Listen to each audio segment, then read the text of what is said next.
Hello guys, kakain nga pala tayo sa labas. Ito nga pala yung room namin. Tara sa labas, kain tayo. Tara, 7-Eleven.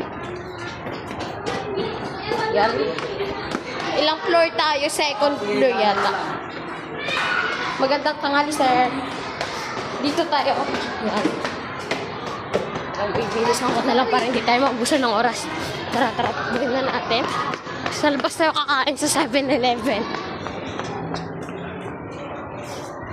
Ano, sa Paniki North, malapit sa 7-Eleven. Malapit sa Akwan.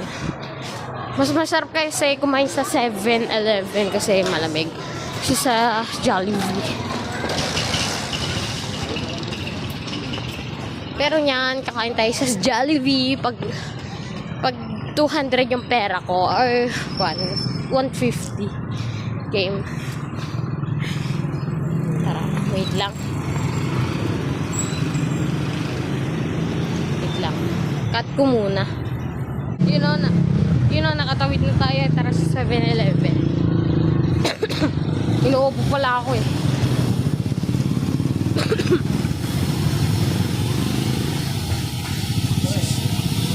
$70 lang yung pera ko. Kaya titignan ko kung aabot yung 70 ko sa 7-Eleven. Hindi ko alam kung anong mabibili ng 70 sa 7-Eleven. Ngayon ay 70 yung nabunot natin. Kaya tara, 7-Eleven. Baka ilang cut tayo. Cut ko muna. Abot yun na lang 7-Eleven. Kaya mamimili muna tayo ng ating kakainin. Wait lang, mamaya ako nabibigay.